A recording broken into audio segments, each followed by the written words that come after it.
¿Qué tal, Eduardo? ¿Cómo anda? ¿Cómo va? Perdón que demoramos tanto en venir, lo que pasa es que había que contarle a la audiencia de una manera más o menos accesible las novedades de hoy y esto que está ocurriendo. Primeras reflexiones. Bueno, las primeras reflexiones es pedirle primero que nada al presidente de la Nación que es urgente que saque un decreto de necesidad y urgencia y el proyecto originario que él envió en el mes de marzo del Consejo de la Magistratura lo haga por DNU, porque está claro que esta gente, así como dieron un golpe de Estado para desalojar a Lorenzetti como presidente de la Corte, acá hay dos ministros que son Eso es lo que dice Lorenzetti, que le dieron un golpe para sacarlo de la presidencia. Bueno, de la no, es que sucedió, no correspondía en ese momento elegir el presidente de la Corte, él tenía mandato. Y de un día para el otro hay dos ministros de la Corte que estaban dispuestos a entrar por decreto, violando todas las normas constitucionales, que juegan en Junta, que son Rosenkrantz y Rosati, que un día dieron un golpe y lo sacaron con 3 votos, lo sacaron a Lorenzetti de presidente de la Corte. Después decidieron hacer lo mismo con el Consejo de la Magistratura. Con esos dos votos donde Rosati lo vota, Rosenkrantz lo vota a Rosati y Rosati se vota a sí mismo, toman el Consejo de la Magistratura y lo vemos en estos chats, ¿para qué fines específicos tenían? Esto no puede ser la cabeza del Poder Judicial, por eso le estoy diciendo al presidente, mirá, estamos en receso, entramos en el receso de ordinario parlamentario, si no lo haríamos desde... El presidente mandó a principios de año, en marzo, un proyecto de ley de Consejo de la Magistratura, que fue la ley de Consejo de la Magistratura fue, por estos dos golpistas, fue planteada la que nos rigió el año 2007 como inconstitucional, después de que nos rigió 2007, 2008, 2009, 2010, 2011, 2012, nos rigió todos los años esto, ¿no? Y lo único que establecía esa ley era por las barbaridades que había hecho la Corte de la mayoría automática que presidía Nazareno, que nunca más un presidente de la Corte iba a presidir el Consejo de la Magistratura. Ellos voltearon esa ley, ¿no? La declararon inconstitucional y se tomaron el Consejo de la Magistratura donde manejan y manipulan la justicia. ¿Para qué? Para estas cosas. Esto es lo que yo digo. Yo no vengo a llorar sobre la leche derramada, vengo con esto que escuché de ustedes a decir, actuemos, no lloremos más, no me relaten más los partidos. Hagamos un DNU en este momento que rija el Consejo de la Magistratura originario que el presidente mandó a principios de año, que tiene media sanción del Senado y que no pudo ser tratado en diputados porque está claro que en esos diálogos Robles D'Alessandro, que significaban Juntos por el Cambio con Rosati, se establecían las formas de ir manipulando para manejar el Consejo de la Magistratura a gusto y a piacere de ellos. Yo vengo a plantear claramente eso, y si es posible, y corresponde también que estos jueces no sean más jueces. Corresponde el juicio político al presidente de la Corte, a Rosati, porque no hay Rosati sin Robles. No hay Robles sin Rosati, lo sabe todo el mundo judicial. Ahora, Eduardo, ayer el presidente Alberto Fernández, en una entrevista que dio, le preguntaron por la posibilidad de hacer juicio político a la Corte, dijo que no era responsabilidad de él, sino que era de los gobernadores. Están hablando de otra cosa, ¿no? De la coparticipación. Salió un comunicado del Senado hace un ratito, yo pregunté... El presidente tiene la posibilidad de ponerse al frente de esta vergüenza, de este bochorno institucional. ¿Y si no lo hace? Que lo hagan los gobernadores y lo haremos los diputados. Pero bueno, sería muy bueno que sea la máxima magistratura. Yo no quiero más relatar partidos, quiero decir, muchachos, terminemos con esto. El diagnóstico ya está. Los nombres que tira Néstor Espósito, que a quien conocemos mucho en la investigación de hace muchos años de las barbaridades que vienen sucediendo. El fiscal Vidone no es cualquier fiscal, que están hablando entre ellos. Vidone era el socio de D'Alessio, que para poder denigrarte a vos, era el que hurgaba toda tu intimidad, porque como era fiscal podía acceder a cuentas corrientes, a cuentas bancarias, a viajes, a esto, al otro, y se lo daba a D'Alessio para que D'Alessio te llame y te extorsione y te diga, porque vos fuiste a tal lado, porque vos fuiste a tal otro, y así amedrentaban a la gente que querían extorsionar. Ese era Vidone, que aparece de vuelta en esto, y por eso está condenado, tiene la condena a 3 años. De verdad no debería ser nunca más fiscal. No sé en qué calidad está hoy, espero que no sea siendo fiscal, pero toda la gente que aparece es de bajo mundo. Ahora, Eduardo, Es la gente del bajo mundo que ha estado en el Estado espiando, ha estado en el Estado coimeando, ha estado, pero esta gente no puede aparecer un minuto Eduardo, más. Perdóname que haga un paréntesis acá. Hay cosas que están ya efectivamente sentenciadas por la justicia. En este caso, ¿por qué hay que tomar esto que aparece anónimamente en una página en internet? Hay que tomarlo como válido y ponerlo arriba de la mesa ya como cierto. Ya, yo no sé, a ver, está claro que estas cosas sucedieron. Si el proceder que están relatando Robles a D'Alessandro para que sucediera lo que sucedió fue el comportamiento que tomó posteriormente Juntos por el Cambio para que Martín Doñate no asuma como consejero de la magistratura. O sea, las cosas que se están planteando ahí sucedieron. El señor Violante, era ese lo conozco por cercanía, porque fue un hijo mío que hoy es legislador de la ciudad y que estuvo entre los que encabezaron el Frente Antigrúa para poder voltear la vergüenza y el bochorno que era ese contrato del acarreo de las grúas y las presiones y son las que sufrieron los legisladores para que no llevaran adelante eso. Al punto que el último día se sumaron los dos de Carrió, que hasta ese momento no se sumaban, y entonces, ¿qué hizo Larreta? Anuló la licitación y hizo que se la pasaba al Estado. Cuestión sigue currando lo mismo. El curro debe ser igual, a nombre de... Entonces, la verdad es que este push que sale todos los días, mira, cada vez uno... Yo ayer hice junto a Blanca Osuna y a Leopoldo Moró, propuse una bicameral, la construcción de una comisión bicameral para investigar Lago Escondido y la cantidad de lagos escondidos que deben haber existido aparte del que nos enteramos. Cuando hablas de varios lagos escondidos, hablas de varias reuniones entre las mismas personas, digamos. Exactamente, varias reuniones no de las mismas personas. Sí, se entiende. Yo creo que dos se repetirían seguro siempre, que son serían ¿quiénes? Rendo y el sobrino, ¿cómo se llama?, de Mañeto. Pablo Casey. Casey. Seguramente ellos se repetirían y cambiarán los periodistas. Son los anfitriones jueces, para vos. Cambiarán los periodistas y cambiarán de jueces. Ahí mismo se jactan entre ellos cuando hablan, diciendo que tal director de diario que no hable porque tiene la foto de cuando estuvo en Lago Escondido. Otro huemul. Era otro huemul. Eran huemules. El nombre era que... Hay mucho más huemules de los huemules que estuvieron en la bicameral. Ahora, tendría que ver con investigar eso. Bueno, Eduardo, hoy me quedé corto. Esto supera cada vez más las cosas que uno nunca pensó que pudieran suceder. ¿usted cree... A ver, por eso se te cagaban de risa los jueces que condenaron a Cristina Kirchner que aparecieron jugando al fútbol en la casa de Mauricio Macri. Porque existía esto. Porque existían los Rosati que protegían todo eso. Ya es un bochorno cuando acusaban a Casanelo, cosa que nunca existió, que había estado en la casa en Olivos. Y todos lo sentíamos que si eso hubiera sucedido era un bochorno. Como si hubiera habido una reunión con Cristina. Claro, y más bochorno es que eso no existió nunca. Pero las tapas de diario que le metieron a Casanelo fue impresionante. Bueno, bochorno es jugar al fútbol en la casa de Macri, los jueces que tienen que juzgar a los adversarios políticos de Macri. Y los condenaron. Y se nos cagaron de risa y nos pusieron el mate con el nombre del equipo. Pero claro que hacían todas estas cosas que da vergüenza. Yo fui pinche judicial.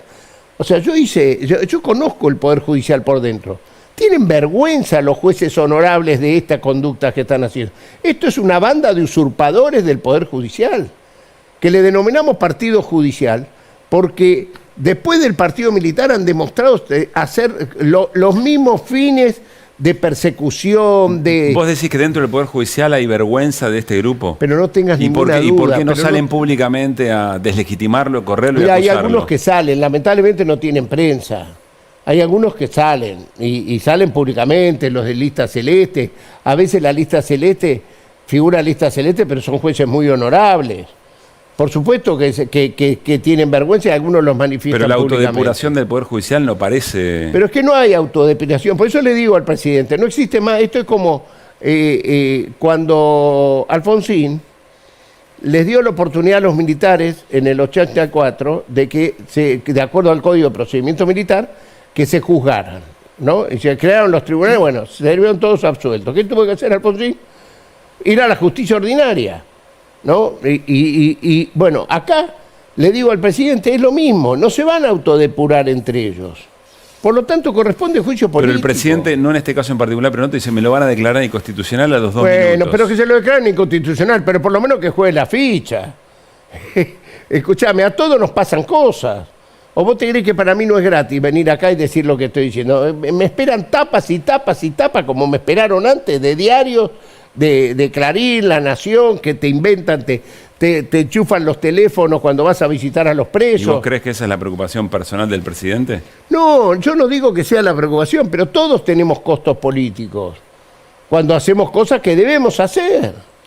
Eduardo, yo quiero volver... Yo creo en la buena fe del presidente, creo que él debería hacer esto, ir al frente de esta situación, tiene una gran oportunidad y ojalá que sea acompañado de los 15 gobernadores que estaban dispuestos a firmar junto con él. Porque ya ahora no es el fallo de la coparticipación, con esto que están viendo ustedes, que leyeron recién, el fallo de la coparticipación, ¿es una vergüenza o no es una vergüenza? ¿O lo pienso yo solo? Quiero volver un momento atrás. Me parece muy sano que se conozca si esto efectivamente ocurrió. Me parece muy sano para la salud de la sociedad que se conozca esto y cualquier otro tipo de delito que involucre a cualquier figura de cualquier fuerza política que tenga que ver con la administración pública. Ahora, me preocupa el origen de esta historia. Recién el diputado Tailade hablaba de una interna de Juntos por el Cambio que claramente tenía como objetivo la potencial candidatura presidencial de Horacio Rodríguez Larreta. ¿Usted cree que es eso? Mirá, yo el domingo leí una nota de una persona que yo respeto y debo ser de un nivel de respeto de los máximos periodistas de investigación que se llama Ricardo Rajendorfer, donde él, le recomiendo leer esa nota de Rajendorfer del domingo, donde él casualmente cuenta cómo es el pase de facturas entre D'Alessandro y el fiscal Troncoso, que acá aparece en este chat, digo, vale la nota de Rajendorfer porque no existían todavía estos chats, parecen muy amigos entre sí y tomaron la decisión de visibilizar y pedir a la Cámara de Diputados que juzgue la conducta de Gerardo Milman, ¿no? Y con mucha visibilidad, porque temían que Milman ocupe el lugar de Alessandro en algún momento que lo habría sugerido Mauricio Macri o Patricia Bullrich. Y entonces cada vez que Patricia Bullrich marcaba algún error de la seguridad de Alessandro, lo sentían que era como querer moverle el piso. Digo, por ejemplo, acordémonos cuando fue el tema de sacar las vallas. Que Patricia Bullrich lo criticó duramente. También pasó con las vallas en los festejos del Mundial. Ahora hace poco pasó lo mismo, bueno, que en esos pases de factura, bueno, son muchachos de artillería pesada, ¿no? Manejan inteligencia, vemos los diálogos que tiene con Magdalani, o sea, la policía de la ciudad, fundada por el Fino Palacio, sabemos que lo que más tiene es inteligencia, o sea, hacen inteligencia ilegal. Desde el Fino Palacio a hoy, para eso está especializada, ¿no? Entonces... para vos, ¿esto es un pase de factura en esa interna? Para mí, confirma la nota que sin saber de esto todavía, escribe el domingo en Tiempo Argentino Ricardo Rajendorfer. Bien. Quiero sumar a la charla aquí en la televisión pública en Desiguales a Leopoldo Moró, diputado nacional también del Frente de Todos. Leopoldo, buenas noches. Pablo Caruso, aquí estamos con Eduardo Valdés y también están Néstor Espósito y Nico Fiorentino. ¿Cómo le va? ¿Qué tal? Bien, un gusto en estar con ustedes y saludo a mi colega Valdés. Bien, Leopoldo, a ver, en función de, bueno, nuevamente, ¿no? Lo reiteramos, en una publicación anónima vuelven a trascender presuntas conversaciones de Marcelo D'Alessandro con distintos integrantes o del poder económico, o empresarios en realidad, también con integrantes del Poder Judicial y con ex responsables de inteligencia durante el gobierno de Mauricio Macri. Primero, ¿valida esto como real? Y segundo, ¿qué consideración hace de la escena? En primer lugar, no es que yo lo valide como real, ya las conversaciones de la banda del Lago Escondido fueron validadas por colegas de ustedes. Una periodista de La Nación que efectivamente reconoció que ella había tenido conversaciones con uno de los participantes de esa banda. La periodista Irina Hauser también convalidó esas conversaciones, admitiendo que había tenido 3 llamadas, ahora no recuerdo si con Alessandro o alguno de los jueces, y además lo convalidaron ellos, porque ninguno salió a desmentirlo. A ver, si vos apareces en conversaciones cometiendo delitos, ¿qué es lo primero que haces? Lo desmentís. Que eso, si podés, hasta pagás una solicitada en el New York Times para desmentirlo. Si la respuesta fue ponerse como víctimas de espionaje ilegal. Bueno, ahora vamos a la segunda respuesta. En primer lugar, hay doctrina, tanto nacional como internacional, acerca de que conversaciones privadas que versan sobre cuestiones de interés público no están protegidas por la privacidad.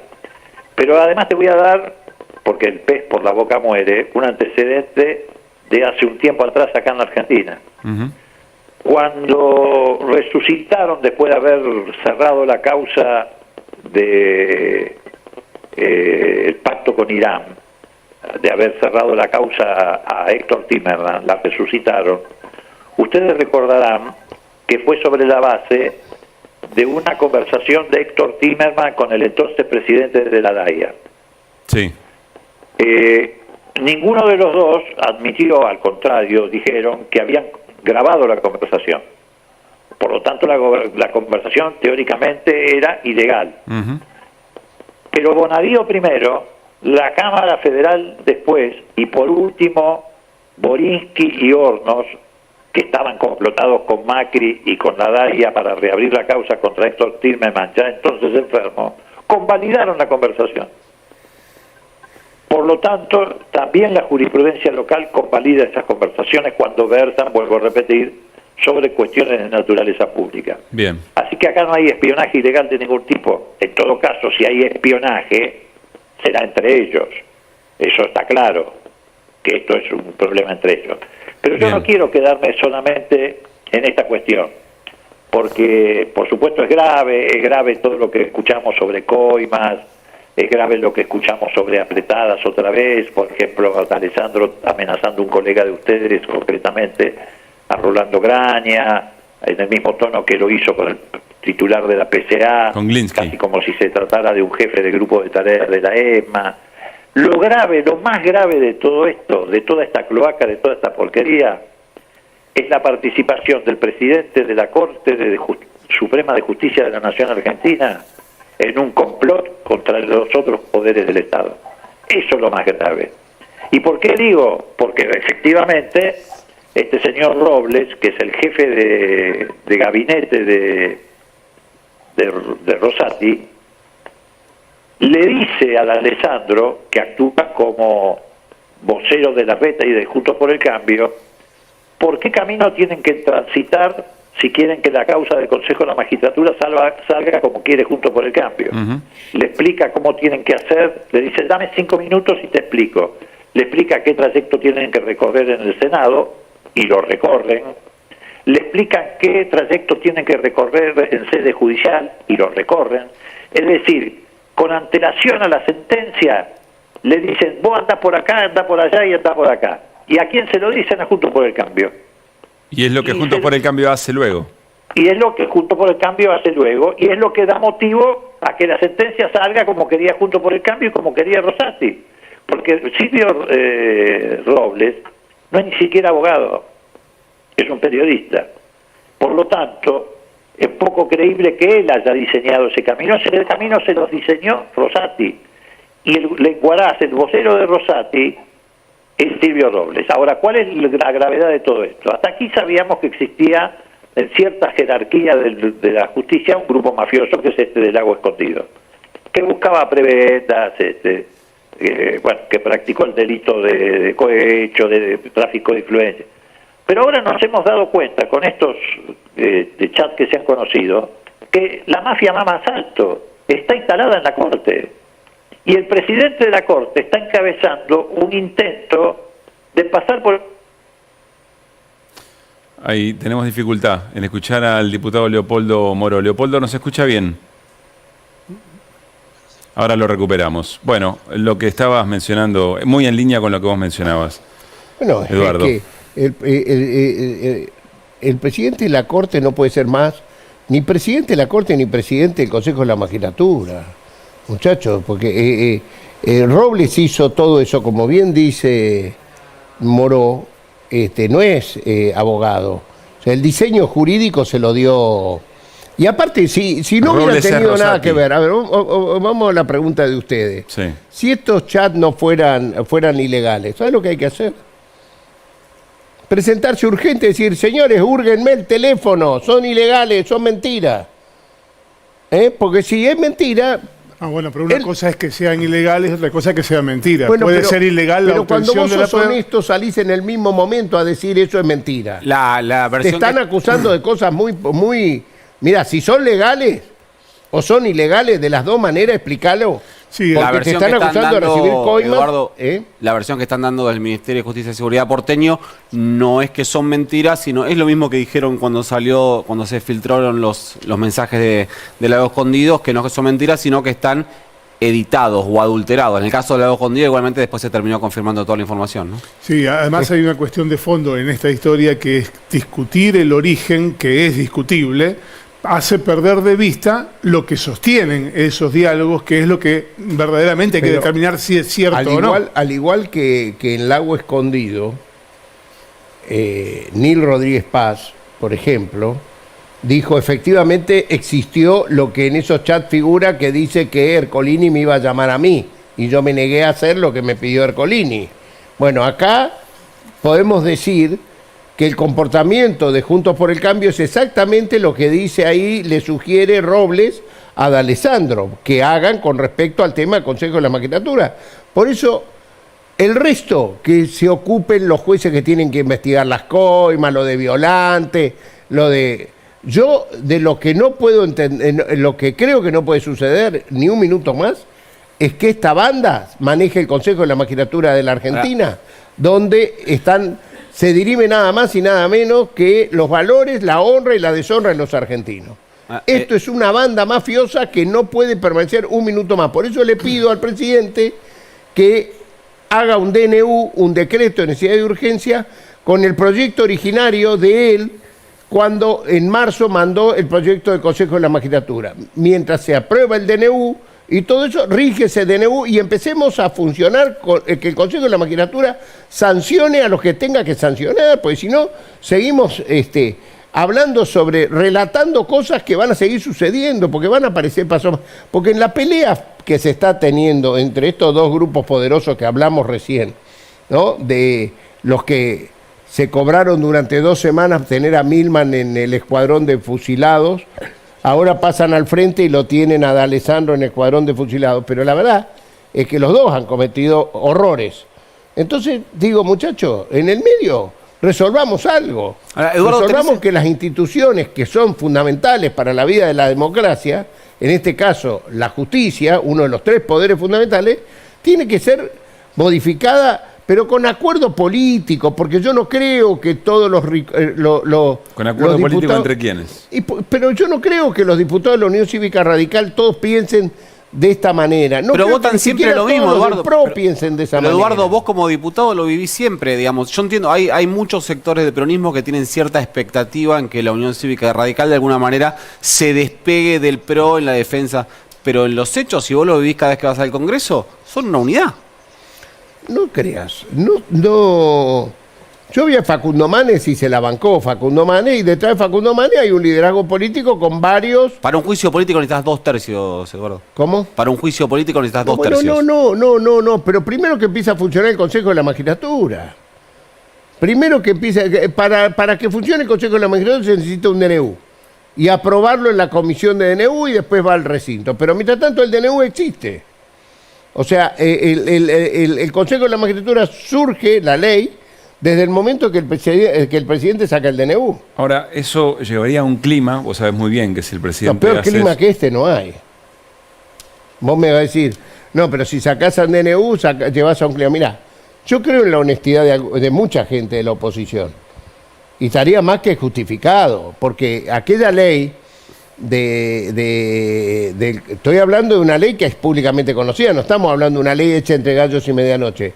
La ley que mandó el presidente al Parlamento fue una ley validada por el Congreso. Que fue validada por el Senado y fue respetada la ley. No estoy inventando una ley entre gallo y medianoche.